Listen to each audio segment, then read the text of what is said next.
Hello everyone, how are you all? Welcome back to Sunya IS, and we are proceeding with our series on modern history to complete the whole modern history through spectrum. And वो भी किस form में, MCQs की form में, right guys?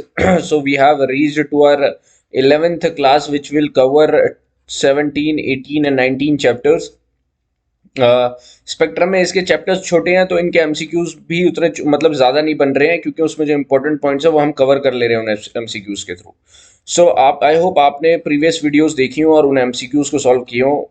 I will appreciate you guys जो भी देख रहा है, बिकॉज उनके मैं कमेंट्स भी देख रहा हूँ. एंड अगर आप यहाँ तक फॉलो कर रहे हैं ना इस वीडियो को, I mean it's really appreciative. Because यार, शुरू करना आसान होता है, एज यूजुअल मैं कह रहा हूँ आपको, शुरू करना आसान होता है लेकिन उसको प्रोसीड और ख़त्म करना उतना ही मुश्किल होता है. तो अगर आप यहाँ तक पहुँचे हैं तो really good. And we will talk about today the debates on future strategy of civil disobedience movement. उसके बाद क्या करेंगे हम, सीडीएम हमने लास्ट क्लास तक देख लिया था, कैसे सीडीएम शुरू हुआ है. And about round table conferences हमने देखी थी लास्ट क्लास में. Today we'll see a next chapter on Congress rule in provinces. That means elections हुए थे 1937 के elections देखेंगे. फिर देखेंगे nationalist response in the wake of World War II. World War II started in 1939. तो इस पे क्या नेशनलिस्ट का रिस्पॉन्स था वो देखने की कोशिश करेंगे. हम एमसीक्यूज के थ्रू देखने की कोशिश करेंगे. गाइस, एमसीक्यूज के थ्रू कराना होता है तो उसमें हमारे पास ब्रॉड इतना वो नहीं होता कि हम ज़्यादा डिस्कस करें. हाँ, we keep it short. And जो भी इम्पोर्टेंट है, मतलब उस पैराग्राफ या उस पर्टिकुलर पेज से जो भी प्रीलिम्स पॉइंट ऑफ व्यू से इम्पोर्टेंट है, हम उसको एमसीक्यू की फॉर्म में क्रिएट कर रखा है हमने उसे. तो आप, आई होप ये चैप्टर्स पढ़ रखे होंगे या फिर आप पढ़ के फिर देख रहे होंगे ये चैप्टर्स, तब आपको ज़्यादा बेनिफिशियल होगा. मैंने स्ट्रेटेजी पिछली क्लासेस में बता रखा है कैसे इन वीडियोस को फॉलो करें and how to utilise these videos to the maximum. Alright guys, then in the same line will start. एक बार बस मैं आप क्विक recap कर दूं what all we have studied in these lectures. In these lectures we have like started with see timeline बहुत important होती है हिस्ट्री में. एंड टाइमलाइन का मैं आपको एक आइडिया दूं, हमने कहाँ से चीज़ें शुरू करी है एंड कहाँ लाके हम ख़त्म कर रहे हैं चीज़ों को. See we started from 1498, advent of Europeans हमने पहला चैप्टर देखा था. जब हम ये देख रहे थे तो हमने यहाँ पर देखा था अपने, क्या बोलते हैं, पोर्टुगीज, उनके गवर्नर देखे, Dutch, English, Danes and French power को हमने देखने की कोशिश करी. यहाँ पर वॉर देखे, डिफरेंट वॉर्स देखी हमने इंग्लिश और फ्रेंच की. 1498 से हमने ये करीब करीब 1757 तक हमने ये सब पढ़ा. इसमें डिफरेंट वॉर्स, डिफरेंट ट्रीटीज को हमने देखा था. चैप्टर नंबर 2 पे हम गए तो इसी पीरियड पे हाउ और what were the condition on the eve of conquest, British conquest की ईव पे, मतलब 1757 से पहले पहले क्या कंडीशन थी. हमने देखा कि ब्रिटिश, हमने देखा Indian empire was coming out of Mughal empire, और उसमें इंडिपेंडेंट स्टेट, सक्सेसर स्टेट और न्यू स्टेट्स को देखे हमने, जिसमें बंगाल, मैसूर, सिंध, पंजाब, ये सब देखे हमने. और कैसे एनेक्स किया हमने वो चैप्टर नंबर 3 में देखा. Expansion and consolidation of British empire कैसे करा इन्होंने, थ्रू मिलिटरिस्टिक मींस करा, जिसमें वॉर्स हुई एंग्लो मैसूर, एंग्लो मराठास. और हमने डिप्लोमेटिकली भी देखा कैसे उन्होंने पॉलिसीज क्या बनाई थी. Doctrine of lapse, subsidiary alliance, ring fence policies हमने देखी, किसने शुरू करी है, सब हमने डिटेल में पढ़ा. मैं जब आपको ब्रॉड फ्रेमवर्क बता रहा हूँ हमने कितना कवर किया है. फिर हमने देखा जब ये पॉलिसीज चल रहे थे, ये सब चल रहा था, तो ब्रिटिशर्स की जो हार्श पॉलिसीज थी उसकी वजह से पीपल्स रेजेंटमेंट हुआ, नाराज हो गए लोग और गुस्से में एग्रेसिव भी हो गए थे. बिफोर 1857 का देखा हमने, क्योंकि 1857 में तो हमने लार्जेस्ट रिवोल्ट देखा ही अपना, रिवोल्ट ऑफ 1857. लेकिन चैप्टर नंबर 4 में हमने पढ़ा था कि पीपल्स रेजेंटमेंट बिफोर 1857. उसमें हमने सिविलियन रेजेंटमेंट देखी थी, ट्राइबल रेजेंटमेंट देखी थी, मिलिट्रिस्टिक रेजेंटमेंट देखी थी all over India, different different parts में. वही जाके चैप्टर नंबर 5 में रिवोल्ट ऑफ 87 में कन्वर्ट हुआ, और उसमें हमने डिफरेंट सेंटर्स, पावर्स देखे जहां पर स्ट्रगल हो रहा था. फिर हम नेक्स्ट चैप्टर में गए और हमने देखा चैप्टर नंबर 6 में socio religious reform. Different reformers को पढ़े, उनके इनिशिएटिव्स देखे, उनकी ऑर्गेनाइजेशन देखी, उनकी सभाएं देखी, उनकी पत्रिकाएं देखी, उनकी वैल्यूज देखी, क्या बोलना चाह रहे हैं वो. चैप्टर नंबर 7, 8, 9 हमने एक साथ करने की कोशिश करी, छोटे चैप्टर थे. तो 7 में वी सॉ कि कैसे कैसे हमारे पॉलिटिकल ऑर्गेनाइजेशन फॉर्म हुए. 8 में हमने देखने का कोशिश करा कैसे आईएनसी का फॉर्मेशन हुआ। 9 में हमने देखने की कोशिश करी कैसे मॉडरेट्स एंड एक्सट्रीमिज्म का चला। 1905 तक हमने ये सिलसिला देखने की कोशिश करी। फिर हम आगे बढ़े 19 चैप्टर नंबर 10, 11, 12 को हमने एक साथ देखने की कोशिश करी। इसमें हमने देखने का कोशिश करा यार हाउ गांधी जी का एडवेंट देखा हमने, रेवोल्यूशनरी एक्टिविटीज देखी एंड हमने नॉन कॉपरेशन मूवमेंट देखा 1920 तक। देन 13, 14, 15, 16 हमने एक साथ देखने की कोशिश करी। इसमें हमने देखा कि कैसे स्वराज पार्टी एंड फॉर्मेशन हुआ, Swaraj party and no changes के बीच में क्या था 1922 में हमने देखने की कोशिश करी। फिर हमने रेवोल्यूशनरी फेज देखने की कोशिश करी, जो पार्ट 2 होता है रेवोल्यूशनरी फेज का, जब एचएसआरए और एचआरए कन्वर्ट होते हैं, काकोरी ट्रेन डेकॉर्टी जो होती है 1928 में एचएसआरए बनता है। ये सब लेफ्टिस्ट आइडियोलॉजी, सोशलिस्ट आइडियोलॉजी देखने की कोशिश करी 1928 के राउंड। साइमन कमीशन देखने की कोशिश करी एंड नेहरू रिपोर्ट देखने की कोशिश करी हमने लास्ट लेक्चर्स में। तो 1928 तक 90 और सिविल डिसोबीडियंस मूवमेंट भी चला दिया था यार हमने 1930 में, और राउंड टेबल कॉन्फ्रेंस भी करवा दी थी। तो 1931-32 तक की कहानी हमने पूरी देख ली है इन लेक्चर्स के थ्रू। अब हमारी स्टोरी लाइन आगे बढ़ती है जो कि होगी, जस्ट वेट अ सेकंड, जो कि है 1932 के आगे की। 1932 के आगे की कहानी हम यहाँ पर देखेंगे। कांग्रेस रूल 1937 और 1939 तक का सफर हम तय करेंगे आज, 1932 से 1939 तक का, कि क्या चल रहा था उस वक्त इंडिया में। ये ब्रॉड फ्रेमवर्क पता होना बहुत जरूरी है यार, इस पीरियड में क्या चल रहा था, तब जाकर आप चीजों को इसमें भर पाएंगे। ठीक है। Consider the following statements about Gandhi strategy for the Indian freedom struggle. Gandhi ji की क्या पर्टिकुलर स्ट्रेटेजी थी उस वक्त। A large number of congressmen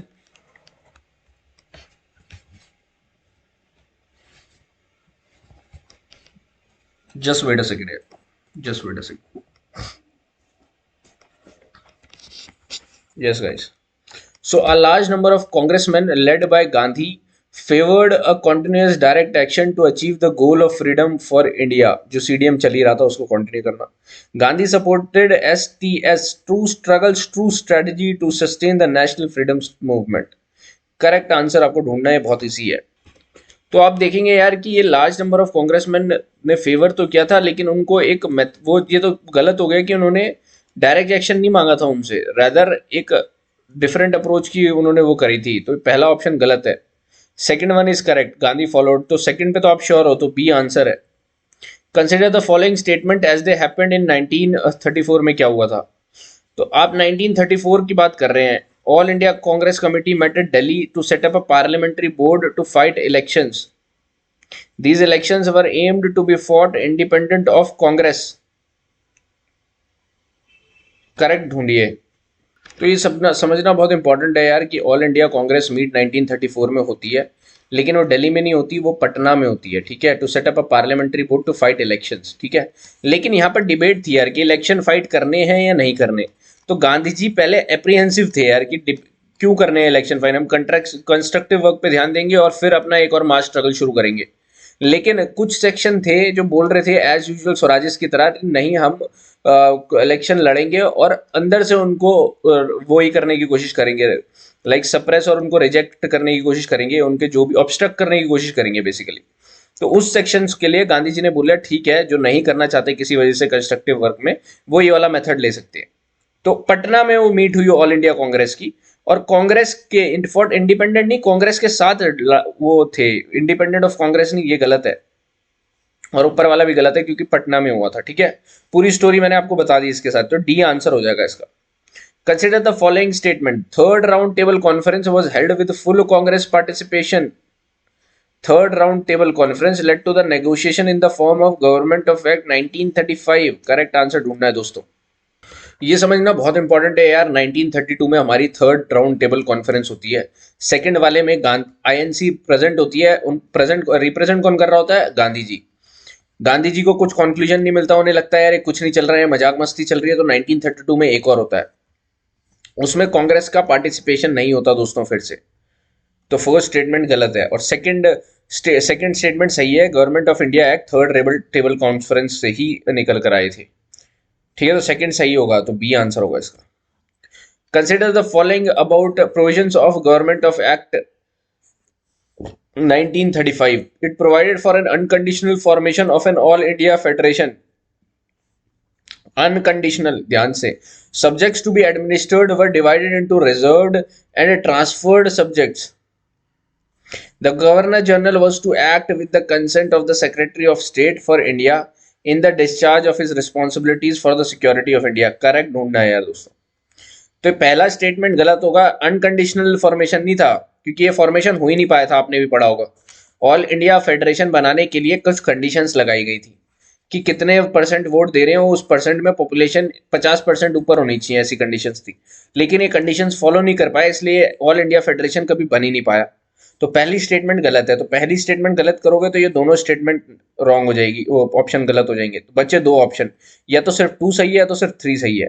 2 में देखो, subjects to be administered were divided into reserved and transferred category, जबकि ये 1919 में आया था प्रोविंशियल लेवल पे, और ये रिजेक्ट कर देता है थर्ड वाला हमारा, ये जो गवर्नमेंट ऑफ एक्ट आता है। तो 2 भी गलत है हमारा, तो 2 आंसर नहीं होगा, 3 बचा। तो governor general was to act with the consent of secretary of state of India in discharge of responsibility for the security of India. ये बिल्कुल सही स्टेटमेंट है दोस्तों। तो जीओआई एक्ट 1935 बहुत इंपॉर्टेंट एक्ट है, इसको बहुत अच्छे से पढ़ेंगे।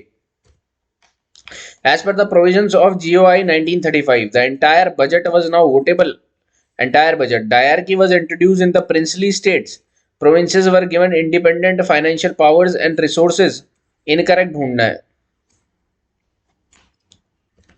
सॉरी गाइज, यहाँ पर जस्ट यार एक करेक्शन करना, ये मैंने गलत पढ़ लिया। Subjects to be administered were divided into reserved and transferred, ये हमारे फेडरल लेवल में हुआ था, ठीक है। ये प्रोविंशियल पे हटा दिया गया था, प्रोविंसेस को ऑटोनॉमी दे दी गई थी, तो ये सही रहेगा। और ये गवर्नर जनरल को हमें ऑटोनॉमी दे दी थी, कंसेंट की जरूरत नहीं है, इंडिपेंडेंट भी काम कर सकते हैं हमारे गवर्नर जनरल। तो थर्ड रॉन्ग हो जाएगा, तो answer will be B. I am really sorry guys, please correct, एक बार देख लीजिए इसको, और जहां आप स्पेक्ट्रम में पढ़ रहे होंगे उस बार दोबारा देखियो, क्योंकि इसका आंसर बी ही होगा, अगर आपको भी कंफ्यूजन हो गई होगी मेरी तरह। तो कुछ बच्चों ने बिल्कुल सही किया होगा। और वो नेक्स्ट क्वेश्चन देखें।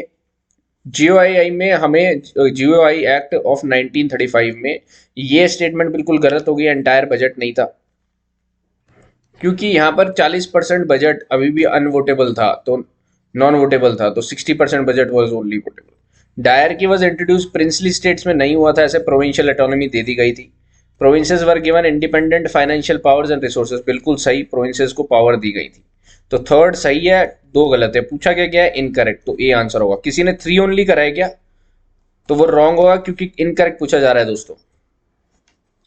Government of India Act 1935 provided that the Viceroy was to be Crown's nominee to exercise authority on the King's behalf in the province.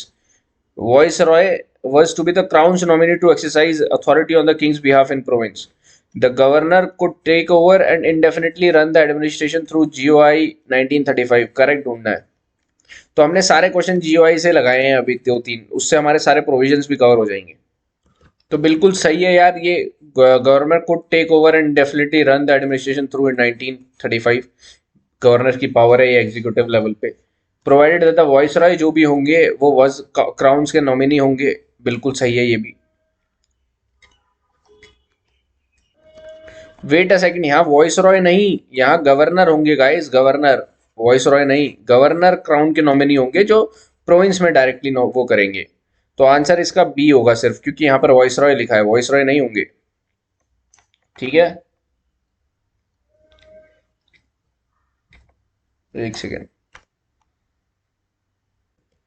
Jawaharlal Nehru Subhas Bose proposed entry into the councils with an aim to create deadlocks. The leftist advocated imparting a socialist direction to the Congress and preparing for the resumption of mass movement. Correct ढूंढना है यार।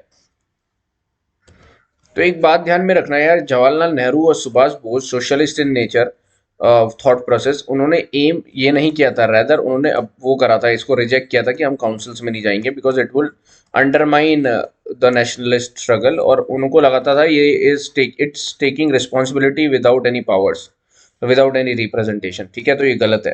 Leftist ने बिल्कुल एक long term strategy के तहत ये करा था कि हम काउंसिल में एंट्री लेंगे और मास मूवमेंट के लोगों के लिए लोगों को तैयार करेंगे। तो ये बिल्कुल सही है। तो आपको भी ऐसे पता होना चाहिए कि भाई काउंसिल्स में डिसीजन गांधी का क्या था, सुभाष चंद्र बोस और जवाहरलाल नेहरू का क्या था, और लेफ्टिस्ट की क्या फिलोसफी थी। ये चीजें आपको ऐसी एज इट इज पता होनी चाहिए। करेक्ट पूछा है, B only correct. Consider the following assertion and reasons.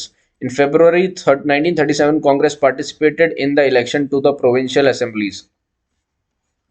Gandhi initially opposed office acceptance, but later he was willing to give a trial to the formation of Congress ministries. Correct answer ढूंढना है हमें यार। A are true and R is the correct explanation of A. ये I hope समझ में आता होगा आप लोगों को। A are true है but R is not the correct explanation, मतलब ये दोनों इंडिपेंडेंटली सही हैं। A true, R false, A and R both false। बताओ। तो आप देखोगे कांग्रेस ने पार्टिसिपेट किया था प्रोविंशियल असेंबली में, बिल्कुल सही। गांधी इनिशियली अपोज ऑफिस, जो मैंने पहले भी आपको बताया था। Later he was willing to give a trial, बिल्कुल सही। और फिर ये डिसाइड करना था कि इलेक्शंस के बाद, पोस्ट इलेक्शन के बाद वी विल डिसाइड कि we should occupy the offices और नॉट। ठीक है, तो ये बिल्कुल सही है। और A and R R both true and R is the correct explanation of A. Consider the following statements about the Congress manifesto for the Feb 1937 election. It rejected the 1935 Act completely. UPSC भी ऐसे extreme statements देती है दोस्तों। It promise removal of disabilities on the basis of caste, gender, religion, place of birth. Which of the above were included in the manifesto?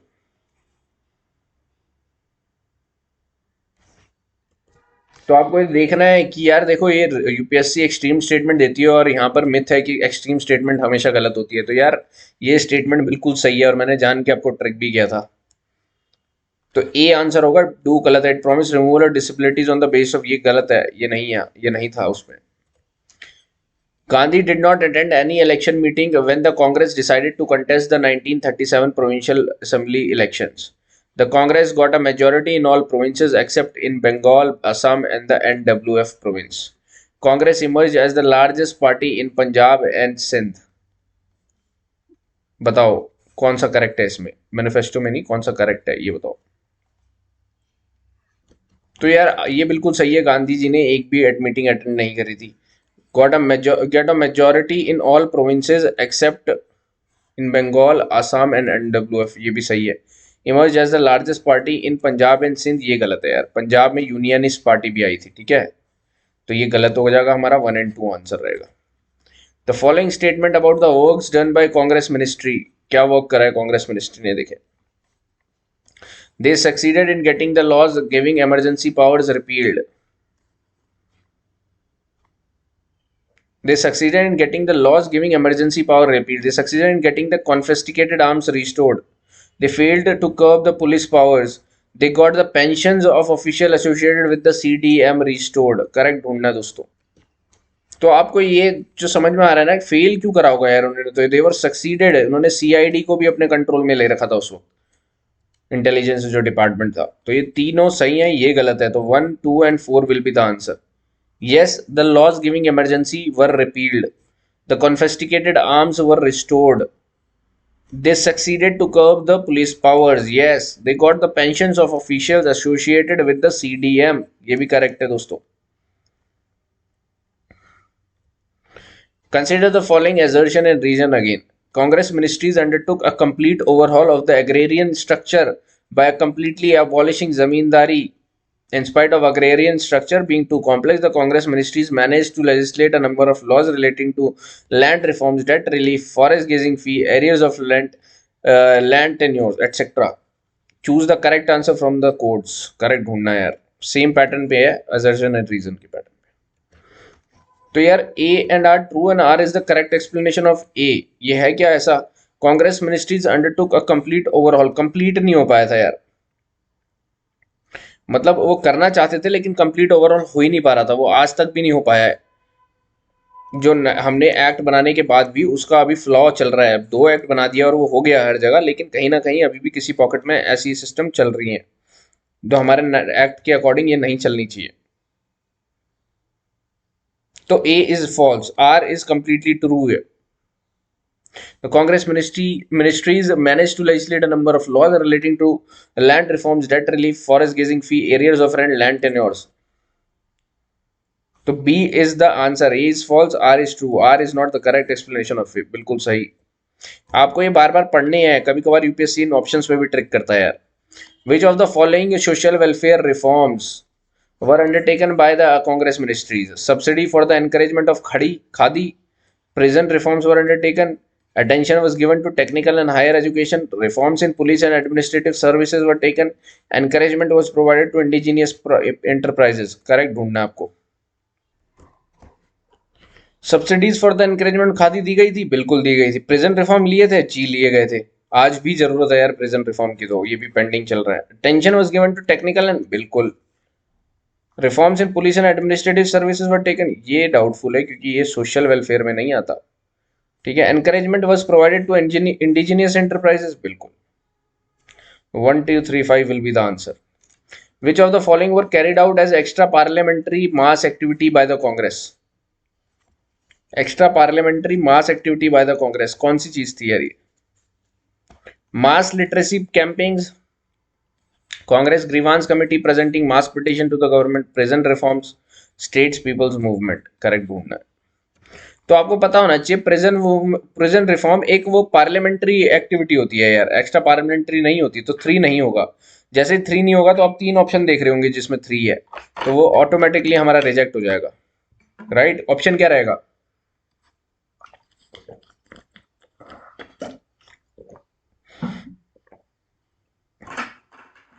Right, guys? Which of the following can be considered as the achievements of the 28-month Congress rule? क्या achievement रहा है 28-month achieve? Communal rights were largely controlled. The morale of the bureaucracy came down. Contention that Indian self-government was necessary for radical social transformation still remained doubtful. Correct ढूंढना आपने. तो आपको ये समझ में आ जाना चाहिए कि यार कम्युनल राइट्स सही में कंट्रोल हुए थे एंड ब्यूरोक्रेसी का मोरल डाउन हुआ था, क्योंकि वो काफी ज्यादा bureaucracy were represented by Britishers only. ठीक है. Contention that Indian self government was necessary for social remained doubtful, नहीं, रिमेन कंफर्म्ड. अब तो कंफर्म हो गया था दैट इट इज नेसेसरी. ठीक है.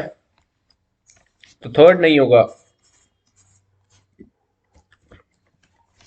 Congress ministries resigned after the outbreak of second world war. Congress resignation resulted in an anti labour shift in Congress attitudes. Pirpur committee was established to prepare a detailed report on the legal and extra parliamentary works done by the Congress ministries. Correct answer ढूंढना guys. ये important है guys यार, ये समझना. Congress ministries ने outrightly reject कर दिया था. कांग्रेस रेजिग्नेशन ने एंटी लेबर शिफ्ट लाया था कांग्रेस के एटीट्यूड में, जिसकी वजह से Bombay industrial dispute act bill 1938 पास हुआ था.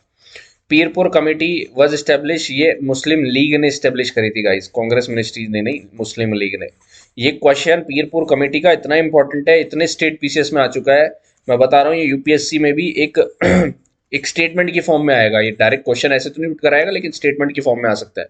तो Pirpur committee has been set up by the Muslim League, Indian Muslim League. 3 will be wrong. तो आंसर क्या बचा? Gandhi ji decided to launch the individual satyagraha in response to the dissatisfaction with government of act which eroded. No. Religious intolerance in the countryside. No. British August offer made during the Second World War. Country's untouchability. C सबसे ज्यादा सही लग रहा है क्योंकि individual सत्याग्रह 1940s में हुआ था कुछ, और ये भी 1940s में आया था, तो ये सबसे नजदीक है. राइट. तो ऐसे आप गेस भी कर सकते हैं. Consider the following statements about the Congress session in Haripura, Gujarat. Subhash Chandra Bose was unanimously elected as the president. It adopted a resolution that the Congress would give moral support to those who were agitating against the governments in the princely state. Correct बोल रहा. तो यार दोनों सही हैं. Subhash Chandra Bose unanimously elect हुए थे कांग्रेस से हरिपुरा में, जो हुआ था, जो 1938 में हुआ था, और इन्होंने एक रेजोल्यूशन अडॉप्ट करा था that Congress would give moral support जो भी गवर्नमेंट्स के खिलाफ लड़ रहा है प्रिंसली स्टेट्स में. सब दोनों सही हैं. अब त्रिपुरी सेशन में आ जाओ. ये 1939 में हुआ था. It was presided over by Subhash Chandra Bose. Subhash Bose had accused the working committee leaders of being ready to reach a compromise with the government on a matter of federation. Correct answer ढूंढना है. और ये दोनों फिर से सही है यार. सुभाष चंद्र बोस 1939 में गांधी जी ने एक कैंडिडेट खड़े करे थे, पट्टा भाई सीतारामैया को, हार कर दोबारा री इलेक्ट हुए थे. 1938 में हरिपुरा सेशन 1932-39 में, त्रिपुरी सेशन, दोनों में सुभाष चंद्र बोस, यहाँ से सुभाष चंद्र बोस ने फिर रिजेक्ट करके कांग्रेस को रिजाइन करके अपना एक इंडिपेंडेंट लीग खोलने की कोशिश करी और फॉरवर्ड ब्लॉक बनाया 1940s के अराउंड। ये दोनों स्टेटमेंट सही है गाइस। आईएनसी सेशन 1939 कहाँ पर हुई थी? Tripuri.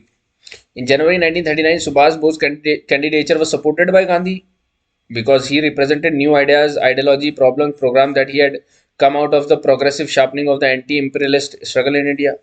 Sardar Patel, Rajendra Prasad, JB Kripalani supported another candidate, Pattabhi Sitaramaiah. ये opposite statements है guys. Sardar Patel, Rajendra Prasad, JB Kripalani supported Subhash Bose and Gandhi supported Pattabhi Sitaramaiah. So D will be the answer if correct is asked. If incorrect is asked, then C will be the answer. And यार बस इसको correct कर लेना, ये नहीं होगा इसका, क्योंकि सरदार पटेल, राजेंद्र, इन्होंने भी पट्टा भाई सीतारामैया को अप्रिशिएट किया था और उन्हें सपोर्ट किया था। तो 2 विल बी द आंसर। 1 तो आउटराइटली रिजेक्ट कर देना यार, क्योंकि गांधी और सुभाष चंद्र बोस ने कभी सपोर्ट नहीं किया, गांधी जी ने सुभाष चंद्र बोस को। Consider the following statement about Bose's ideas. Bose believed that the violent resistance alone could oust the alien imperialist rule from India. He considered the Gandhian civil disobedience campaign as an effective means of paralyzing the administration. He admired the Nazis and the fascists. Correct ढूंढना आपको। तो यार ये तीनों statement correct है। Bose believed that violence resistance ही करना पड़ेगा, अदरवाइज फायदा नहीं है, नॉन वायलेंस से नहीं होने वाला कुछ। यहाँ पर गांधी जी और बोस डिफरेंट आइडियोलॉजी के थे। उनके बाद उन्होंने कंसिडर किया था कि गांधी जी का सिविल ओबीडियंस होना एक इफेक्टिव मीन्स है, लेकिन वो चलता रहना चाहिए, रुकना नहीं चाहिए था सीडीएम। लेकिन सीडीएम रोकने में सबसे ज़्यादा रेजेंटमेंट भी बोस ने शो करी थी। And he admired the Nazis and fascist, और आप बिलीव नहीं करोगे that he went to Germany and met Hitler also. ठीक है, तो D will be the answer guys. Gandhi's goals for society included eliminating the Varna distinction of the caste system.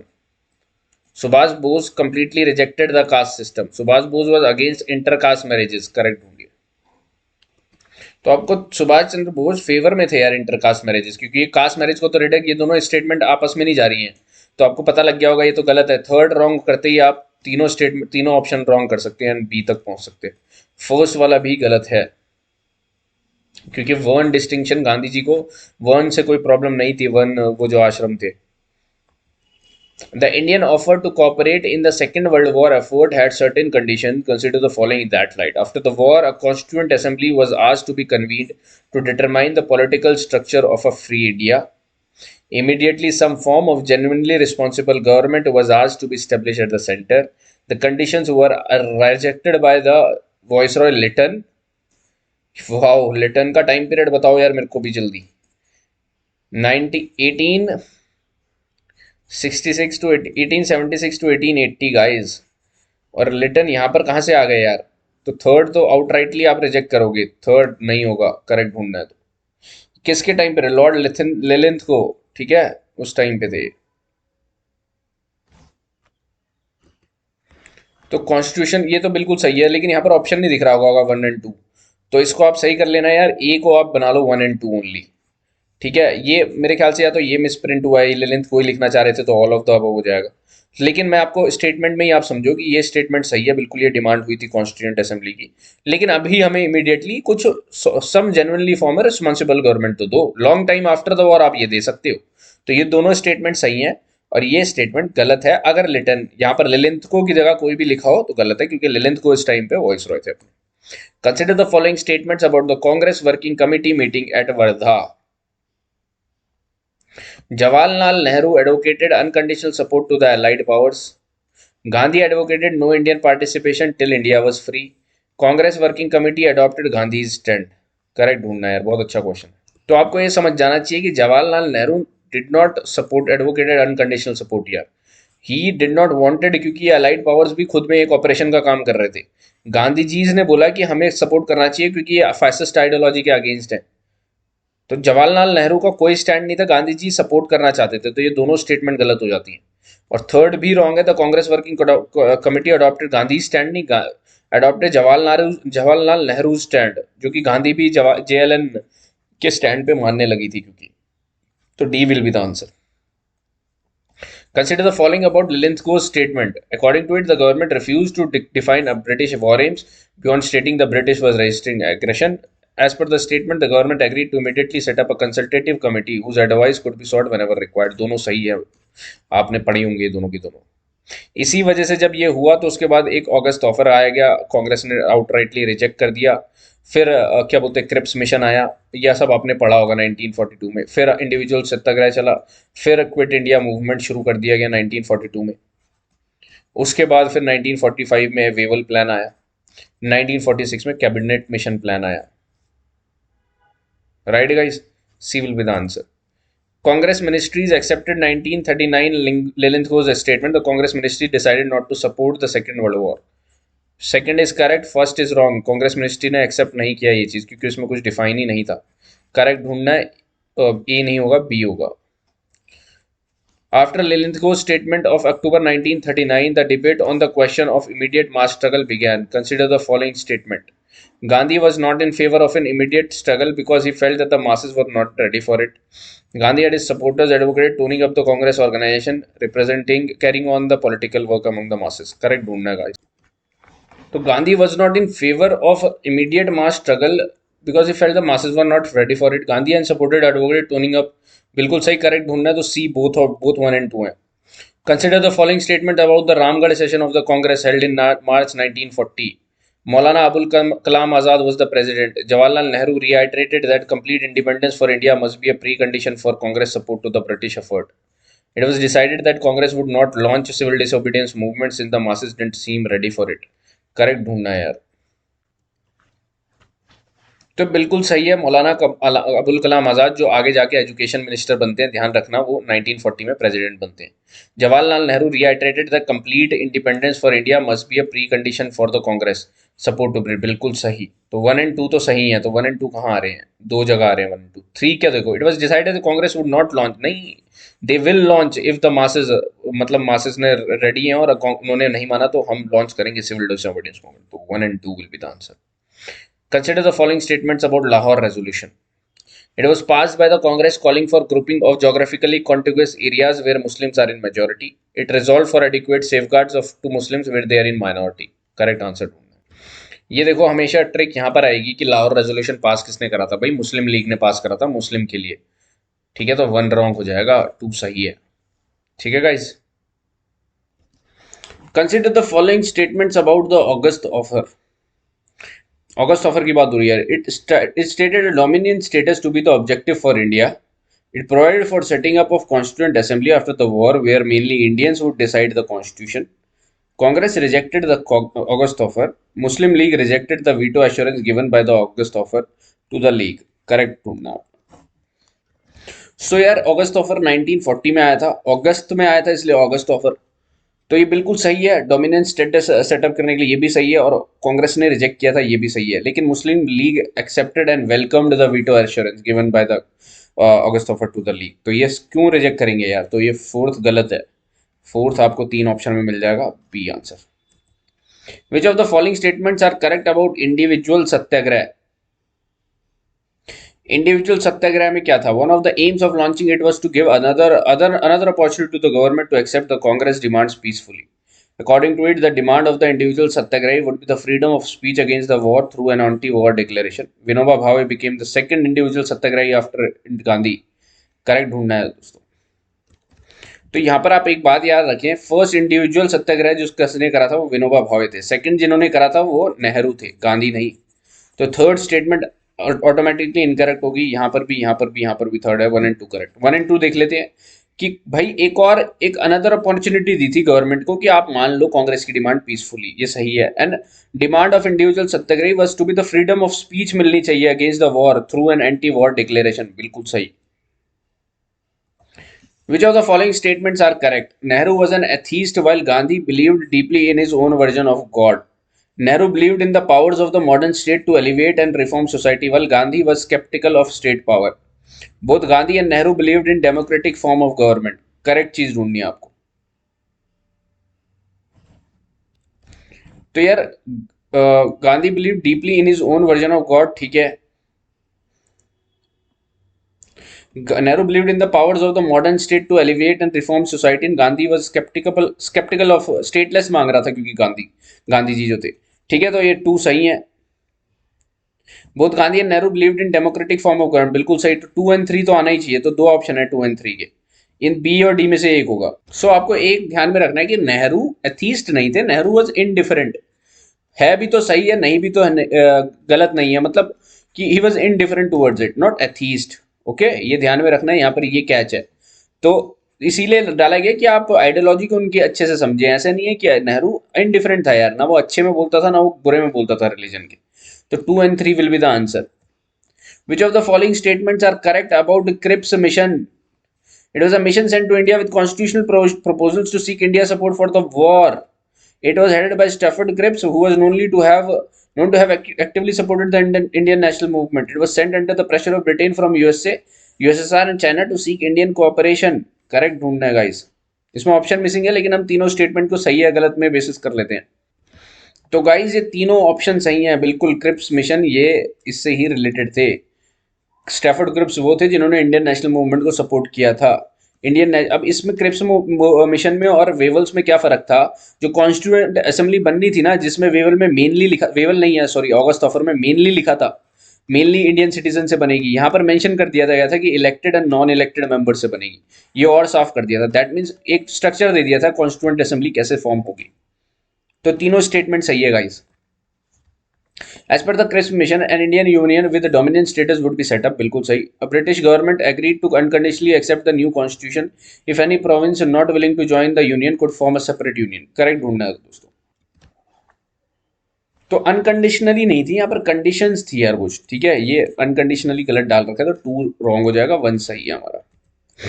August offer, a concrete plan to be formulated for the Constituent Assembly. All the provinces had an option to have a separate constitution.